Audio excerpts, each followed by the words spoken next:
This channel does not promote any violent, harmful, or illegal activities. All content provided by this channel is meant for educational purpose only.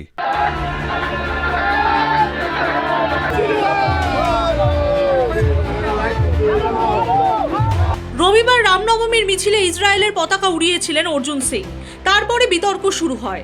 চর্চা শুরু হতেই এবার ইসরায়েলের পতাকা ওড়ানো নিয়ে মুখ খুললেন অর্জুন। তার দাবি, ভারতের রাজপুতরা তলোয়ার নিয়ে গিয়েছিল ইসরায়েলকে রক্ষা করতে। ইসরায়েল ভারতের বন্ধু, তাই বন্ধু বন্ধু মিলে লড়াই করবে, এটাই বার্তা দিতে চেয়েছিলেন তিনি।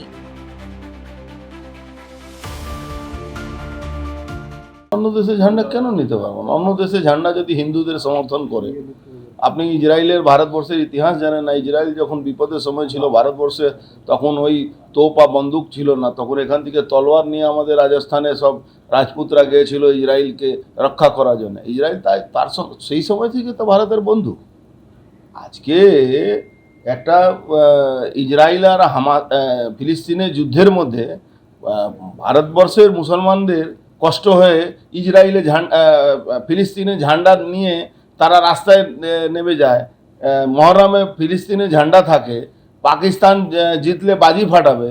তা ইসরায়েল আমাদের ভারতের বন্ধু, আমরা এদেরকে, এই জেহাদিদেরকে, এই আতঙ্কবাদীদেরকে ঘরে ঢুকিয়ে দিচ্ছে, তো আমরা করব না? ওদেরকে সম্মান দেব না?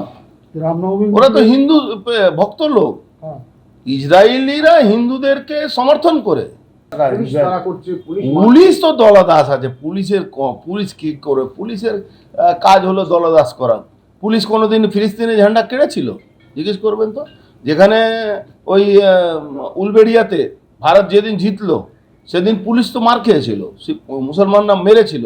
ভারতবর্ষের সমর্থক যারা ছিল, যারা ভারতীয় ছিল, তারা ঝান্ডা নিয়ে বাজি ফাটাচ্ছিল, তখন মুসলমানরা হামলা করেছিল ওদের উপরে। পুলিশ অফিসার মার খেয়েছিল বেচারা। ও ভারতবর্ষকে, যারা ভারত প্রেমী লোক ছিল, তাদের রক্ষা করার জন্য। তো পুলিশের তো একটা গ্রুপ, একটা দল পুলিশের মধ্যে দলদাস হয়েই গেছে।